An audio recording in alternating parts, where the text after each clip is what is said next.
بسم اللہ الرحمن الرحیم۔ آج ہم اسماء الحسنی میں اللہ رب العزت کا سب سے پہلا صفاتی نام جو کہ قرآن مجید میں آتا ہے رب، اس کے حوالے سے پڑھیں گے، کیونکہ توحید کی ایک قسم بھی ہے توحید ربوبیت، تو اس پر آج بات کریں گے۔ اور توحید ربوبیت سمجھ آ جائے تو توحید الوہیت بھی سمجھ آ جاتی ہے، اور جس کو توحید الوہیت سمجھ آ جائے تو وہ مالک کو تلاش کر لیتا ہے، اور پھر وہ اسماء و صفات کی باریکیاں بھی جاننے کی کوشش کرتا ہے۔ لفظ اللہ اور الہ سے ہم نے کیا سمجھا کہ عبادت کا حق صرف اللہ تعالیٰ کا ہے، اور توحید ربوبیت کا تعلق لفظ رب سے ہے، ربا یربی تربیہ۔ اس لفظ کی مزید گہرائی سمجھتے ہیں، لیکن سب سے پہلے ایک چیز یاد رکھیں کہ کائنات کو بنانے سے لے کر اس کو چلانے اور اس کو فنا ہونے تک اللہ رب العزت کو کسی کی کوئی حاجت اور ضرورت نہیں۔ اللہ تعالیٰ کی حکومت، اس کی بادشاہت زمین و آسمان ہر جگہ پر ہے، کیونکہ کچھ مذاہب میں خیر کا خدا الگ اور شر کا الگ ہے، زمین کی حکومت الگ کے پاس، آسمان کی الگ کے پاس، لیکن اللہ رب العزت نے نہ صرف اس کائنات کو کا خالق ہے، اس کو بنایا ہے، لیکن اللہ نے بغیر کسی کی مدد اور تعاون کے اس تمام کائنات کو بنایا، اور اس کا رازق بھی ہے اور اس کو قائم رکھنے والا، سب ہر جان کو زندگی دینے والا اور موت دینے والا، اور تمام کائنات کا اللہ تعالیٰ مدبر ہے، یعنی اس کی پلاننگ کرنے والا، مینجمنٹ کرنے والا، اس کا خیال رکھنے والا، متصرف، یعنی اس ہی کا حکم چلتا ہے ہر جگہ، اور تمام کام وہ اکیلے کرتا ہے، اس کو کسی کی کوئی ضرورت نہیں۔ بھول جائیں کہ وہ بادشاہ اور اس کے درباری ہوتے ہیں، یہ جو مثالیں ہم اللہ رب العزت کے لیے دیتے ہیں، لیس کمثلہ شیء، اس جیسا کوئی نہیں۔ جب کہہ دیا کہ اللہ کو کسی کی ضرورت نہیں، تو پھر کیوں درمیان میں ہم واسطے وسیلے لا کر اپنے عقیدے کو خراب کرتے ہیں؟ یقین رکھیں کہ اللہ کو کسی زندہ مردہ کسی کی ضرورت نہیں۔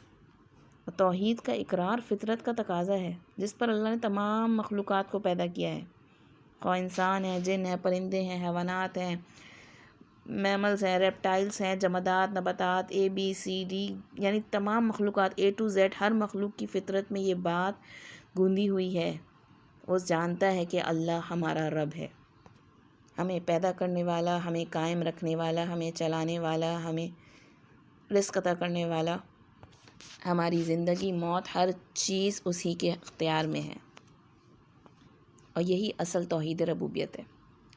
توحید ربوبیت، توحید کی اس قسم کا اقرار مکہ والے بھی کرتے تھے، وہ مانتے تھے کہ اللہ خالق و مالک ہے، بس ایشو ایک تھا کہ عبادت ہم نے ادھر اپنے پچھلے بزرگوں کی کرنی ہے، اللہ کا رب ہونے کا کسی کو انکار نہیں تھا، اور اس قسم کی توحید کا انکار بہت کم ہی لوگوں نے کیا ہے، اور وہ بھی تکبر و اناد کی وجہ سے۔ جیسے نمرود نے کہا کہ میں بھی زندہ کرتا ہوں اور میں بھی موت دیتا ہوں، ابراہیم علیہ السلام نے کیا جواب دیا کہ میرا رب وہ ہے جو سورج کو مشرق سے لاتا ہے، تم مغرب سے لے آؤ، تو کیا کہا گیا فَبُہِتَ الَّذِی کَفَرَ، کہ وہ شخص حیران رہ گیا، کیونکہ اس کا جواب اس کے پاس نہیں تھا۔ اور آج بھی جو ایتھیزم اور لادینیت اور یہ دہریت جو ہے، اس کی اصل وجہ اگنورنس اور جہل ہے، جہالت کی بنا پر ہے کہ رب کو ثابت کیجئے۔ کائنات کی ہر مخلوق، ہر شے رب کی ہونے کا ثبوت ہے۔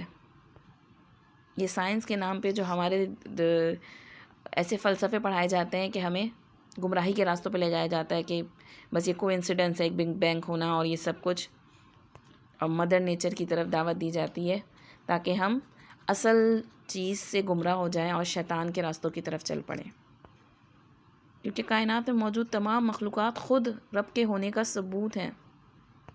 امام راضی رحمۃ اللہ کہتے ہیں دیکھو زمین و آسمان مختلف رنگوں میں ہیں، مختلف شکلوں میں ہیں، یعنی ان کے رنگ اور ان کی شیپس الگ الگ ہیں، ان میں سے ہر ایک کا نفع بخش ہونا، یعنی مختلف ہونے کے باوجود ہر ایک فائدہ مند ہے، ان کے خالق کے وجود، اس کی قدرت اور اس کی حکمت و غلبے کا ثبوت ہے۔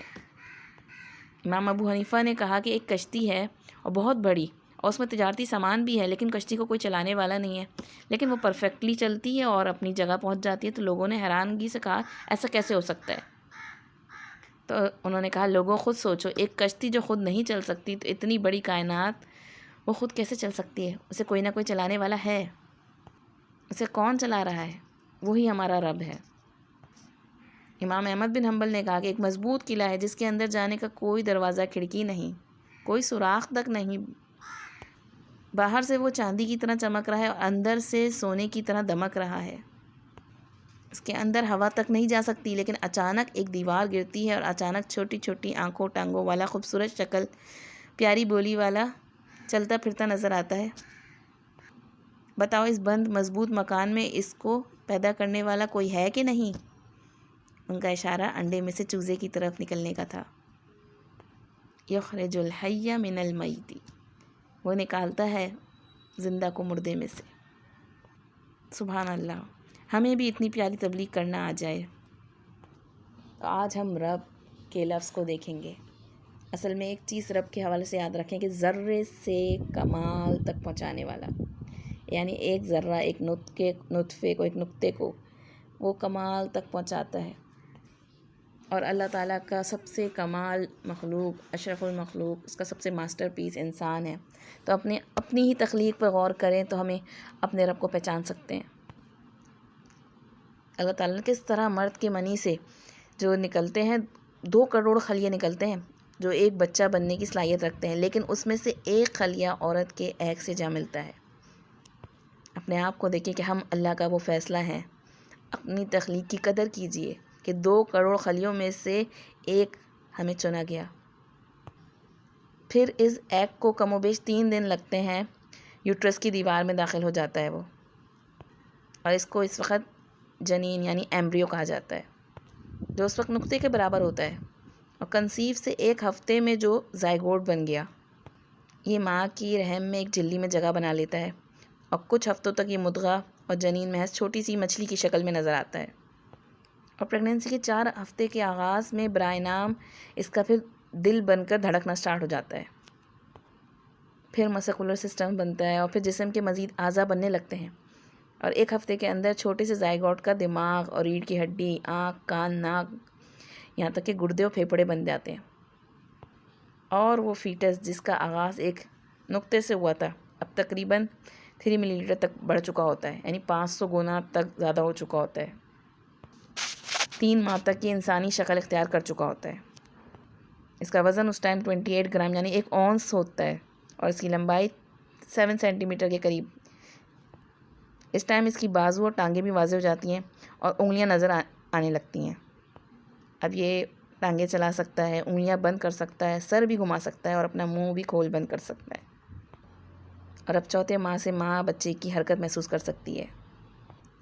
7ویں ماہ میں گروتھ کا آخری مرحلہ شروع ہوتا ہے، اور 8ویں اور 9ویں ماہ میں جسم پر چربی بنتی ہے، اور پھر اللہ تعالیٰ اس کے اندر اور باہر کے اعضاء پر آخری نقاشی کرتا ہے، یعنی اس کے ناخن اور اس کے جسم پہ روواں وغیرہ آنے لگتا ہے۔ تو یہ ذرہ ایک اسپرم سے لے کے ایک کمال تک 9 ماہ میں ایک بچہ بن گیا، جو 9 ماہ سے پہلے ایک نقطے کا آغاز تھا، آج حرکت کرتا ہوا انسان وجود میں آ گیا۔ کیا یہ سب محض اتفاق ہے؟ کیا یہ سب ایک نطفے کا کمال ہے؟ کیا یہ سب واقعی اچانک ہو گیا؟ ہم چھوٹی سی کوئی ایک سوئی بھی نہیں مان سکتے کہ وہ خود بن سکتی ہے، اور آج سائنس پڑھنے والے ہی ایتھیسٹ ہو رہے ہیں۔ حیرت ہوتی ہے۔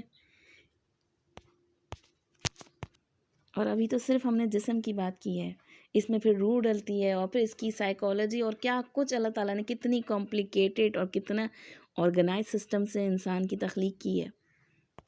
سبحان اللہ۔ قرآن کی پہلی آیتوں میں اللہ تعالیٰ نے اس کا ذکر کر دیا، اقرأ بسم ربک الذی خلق خلق الانسان من علق، پڑھو اس رب کے نام سے پڑھو جس نے پیدا کیا۔ پہلی وحی میں رب کا ذکر آتا ہے، جس نے انسان کی تخلیق کی علق سے، جمے ہوئے خون سے۔ علق کا لفظی معنی ہوتا ہے چمٹ جانا۔ دین کا علم تو ہمیں سب سے پہلے ایمبریولوجی کا علم سکھا رہا ہے، اور ہم کہتے ہیں کہ ہمارا دین ہمیں سائنس سے اور ترقی سے دور کرتا ہے۔ ہمارا دین ہمیں ہر علم کی طرف راغب کرتا ہے، اور ہر علم جو ہے وہ خالق کی طرف لے جاتا ہے، اور جو علم خالق کو بیچ درمیان سے نکال کر حاصل کیا جائے تو پھر وہ علم جو ہے انسان کے اوپر صرف ایک بوجھ ہے، کوئی فائدہ نہیں اس کا، وہ انسان کو پہ انسانیت کی معراج سے بھی گرا دیتا ہے۔ اصل علم کون سا ہے؟ جو رب کی پہچان دے۔ ہمارے اللہ نے بھی پہلی آیت میں ہمیں اپنا صفاتی نام سکھایا ہے، وہ رب ہی سکھایا ہے، الحمدللہ رب العالمین۔ تمام تعریف اس رب کے لیے جو تمام جہانوں کا مالک ہے۔ ڈکشنری کے حساب سے یعنی لغوی معنی دیکھا جائے تو کچھ خاص الفاظ آتے ہیں جس سے اس رب کے لفظ کو ہم سمجھ سکتے ہیں، جیسے کہ خالق و مالک۔ سب سے پہلے وہ تخلیق کرنے والا ہے، اور پھر وہ تخلیق کر کے اس نے چھوڑ نہیں دیا، بلکہ وہ مالک ہے، فیصلہ کرنے والا ہے اللہ تعالیٰ ہمارے بارے میں۔ ماں کے پیٹ میں بچہ جو ہوتا ہے گا وہ کتنا بڑھے گا، کہاں تک پہنچے گا، اسے کب باہر آنا ہے، اس کا فیصلہ صرف اللہ کرتا ہے۔ کتنی کوششیں ہو رہی ہوتی ہیں، کتنا خیال رکھا جا رہا ہوتا ہے، لیکن بعض وقت اللہ تعالیٰ نے جس کی نہیں لکھی ہوتی زندگی وہ نہیں بچتا۔ اور بعض عورتیں جو پہاڑوں میں کام کرتی ہیں، کھیتوں میں کام کرتی ہیں، اس کے باوجود ان کے بچے ہو رہے ہوتے ہیں، اور بعض وقت بیڈ ریسٹ پہ ہوتی ہیں، لیکن جب تک اللہ کا فیصلہ نہیں ہوتا کچھ نہیں ہو سکتا، کیونکہ ہوتا وہی ہے جو اللہ رب چاہتا ہے۔ سورۃ تکویر میں آتا ہے وَمَا تَشَاءُونَ إِلَّا أَن يَشَاءَ اللَّهُ رَبُّ الْعَالَمِينَ، اور تمہارے چاہنے سے کیا ہوتا ہے گا مگر یہ کہ جو اللہ چاہے رب العالمین۔ تو کیا معلوم ہوا کہ ہمیں بھی چاہیے کہ ہم اپنی چاہتوں کو رب کے آگے سرنڈر کر دیں۔ تو وہ خالق اور مالک ہے، اور اسی طرح وہ منعم اور قیم ہے۔ منعم انعام دینے والا، یعنی ہمارے پاس جتنی بھی نعمتیں ہمیں ملی ہیں وہ سب کیا ہے؟ وہ رب کا انعام ہے۔ ماں کے پیٹ میں ہمیں کیا کچھ مل رہا تھا، ہم کیا سے کیا بن رہے تھے، ہمیں کچھ نہیں پتہ تھا۔ کیا ہماری ماں اس کے لیے خاص پے کر رہی تھی؟ کیا ایسا ہوتا ہے کہ امیروں کے بچے جو ہیں گے وہ زیادہ پے کر کے زیادہ بہتر بن سکتے ہوں؟ نہیں، سب اللہ تعالیٰ کا انعام ہے، ہر چیز۔ میں اس چیز کو ڈیزرو نہیں کرتی تھی، جو کچھ بھی نعمتیں ماں کے پیٹ سے میں لے کر آئی ہوں، اور اس کے بعد بھی زندگی میں جو کچھ بھی ملا ہے گا والدین کے روپ میں، بہن بھائیوں کے، رشتہ داروں کے روپ میں، یا میٹیریل چیزوں کے روپ میں، وہ سب اللہ تعالیٰ کا انعام ہے۔ ہم ڈیزرو نہیں کرتے ان سب کو۔ اور پھر ساتھ ساتھ وہ قیوم بھی ہے، ان سب نعمتوں کو قائم رکھے ہوئے ہے۔ ہم اپنی سانسوں کو بھی قائم نہیں رکھ سکتے، اپنی دل کی دھڑکنوں کو بھی قائم نہیں رکھ سکتے۔ جو کوئی وینٹیلیٹر پہ ہو اس سے پوچھیں کتنی تکلیف دہ ہوتی ہیں وہ سانسیں۔ تو جو شخص اللہ کو رب مان لیتا ہے تو وہ جان لیتا ہے کہ میرے پاس جو کچھ بھی نعمتیں ہیں وہ سب اللہ کا انعام ہے، اور ان کو وہی قائم رکھے ہوئے ہے۔ پھر وہ شکوے شکایات نہیں کرتا کہ یہ کیوں نہیں دیا، وہ کیوں نہیں دیا۔ اور پھر مزید وہ مربی و مدبر ہے۔ مربی یعنی تربیت کرنے والا، رہنمائی کرنے والا، بہت زیادہ خیال رکھنے والا، اور مدبر پلاننگ، تدبیر کرنے والا۔ اس نے کتنا آرگنائز طریقے سے ہماری زندگی میں ہر چیز کی پلاننگ کری ہے، کون سے وقت کیا چیز ہمیں کس طرح ملنی چاہیے، سب کا پلان کیا ہے۔ ادھر بچہ آتا نہیں ماں کی گود میں، ادھر اس کا دودھ کا انتظام ہو جاتا ہے۔ تو اپنے رب کو پہچانیں اور اس کی دی ہوئی نعمتوں پر غور و فکر کریں کہ اس نے مجھے کیا کچھ عطا کیا ہے، اور پھر وہ رب العالمین ہے، وہ ہر چیز، ہر دانے، ہر ذرے کا رب ہے۔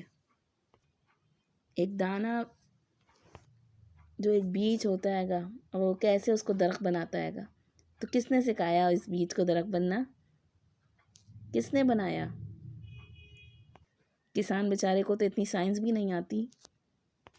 اللہ رب العزت ہے جس نے ہر چیز کو ذرے سے کمال تک پہنچاتا ہے۔ اصل میں ہمارے اوپر ہے کہ ہم اپنے رب کو کس طرح پہچانتے ہیں۔ اللہ نے اپنی رب ہونے کی پہچان ہر روح کے اندر رکھ دی گئی ہے، ہر مخلوق کے اندر رکھ دی ہے، اور باقی تمام مخلوقات جو ہے اپنے رب کو پہچانتی بھی ہیں اور اس کے آگے سر تسلیم خم بھی کری ہوئی ہیں، اس کی اطاعت میں لگی ہوئی ہیں۔ اور اللہ نے اپنی رب ہونے کی پہچان ہمارے اندر بھی رکھی ہے، ہمیں اس کا علم دے کر اس دنیا میں بھیجا ہے۔ اسی لیے تمام ارواح کو پیدا کر کے یہ سوال کیا گیا تھا، الستُ بربکم، کیا میں تمہارا رب نہیں ہوں؟ یہ سوال خود بتا رہا ہے کہ اللہ نے اپنے رب ہونے کی پہچان ہمارے اندر رکھی ہے، تبھی ہم سے پوچھا یہ سوال۔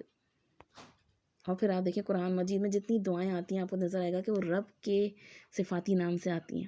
قرآن کریم میں یہ لفظ رب جو ہے 950 سے زائد بار آیا ہے، سب سے کثرت سے زیادہ یہ رب کا صفاتی نام آیا ہے۔ اور پھر قبر میں پہلا سوال بھی کیا ہے؟ من ربو کا، تیرا رب کون ہے؟ تو آج رب کو رب مان کر اس کا حق ادا کرنا ہے۔ اگر حق ادا نہ کیا صحیح طریقے سے تو حدیث میں آتا ہے کہ منافق کہے گا لا ادری، میں نہیں جانتا، میں تو وہی کہتا تھا جو لوگ کہتے تھے۔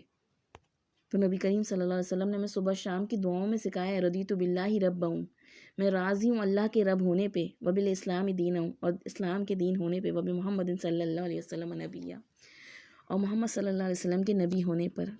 تو اس دعا کو صبح شام پڑھنا چاہیے، اور پھر اللہ کو رب مانتے ہوئے جب اس کے آگے رکوع و سجود کریں نا تو اس وقت احساس سے کریں سبحان ربی العظیم، پاک ہے تو میرا رب جو بہت عظمت والا ہے۔ اس وقت رب کا پہچانے کہ وہ کس طرح ذرے سے کمال تک پہنچاتا ہے، میں کیسی تھی، کیا تھی، اور اس نے مجھے کس طریقے سے پروان چڑھایا، میرے جسم کو، میرے دل کو، میرے دماغ کو، میری روح کو، میرے احساسات و جذبات اور اخلاق کو۔ جب جب رب کا نام جہاں جہاں جن جن دعاؤں میں آئے تو بہت احساس کے ساتھ کہ اس رب نے مجھے صرف پیدا نہیں کیا بلکہ یہ سب چیزیں مجھے انعام کے طور پہ دی ہیں، میں کتنی شکر گزار ہوں ان نعمتوں کا، اور وہ ان نعمتوں کو قائم بھی رکھے ہوئے، وہ چاہے جب چاہے مجھ سے یہ نعمتیں واپس لے سکتا ہے۔ میں کتنی عاجزی کے ساتھ اس کے سامنے جھکتی ہوں، اس کا ہر حکم ماننے کو تیار ہوں۔ آپ دیکھیں ہمیں جو چاند کی دعا سکھائی گئی کتنی خوبصورت دعا ہے، اللہم اہلہ علینا بالامن والایمان والسلامت والاسلام ربی و ربک اللہ، اور میرا رب اور تیرا رب اللہ ہے۔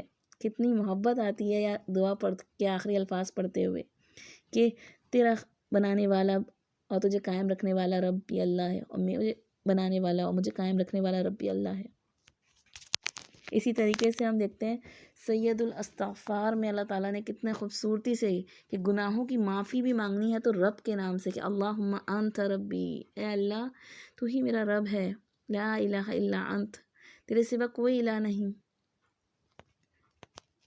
یعنی کہ دوسرے مذاہب میں کیا کہ پریسٹ کے پاس جا کر اپنے گناہوں کو کنفیس کرو، نہیں، بلکہ اپنے بنانے والے کے سامنے اپنے گناہوں کو کنفیس کر کے اسی سے توبہ استغفار کی جائے۔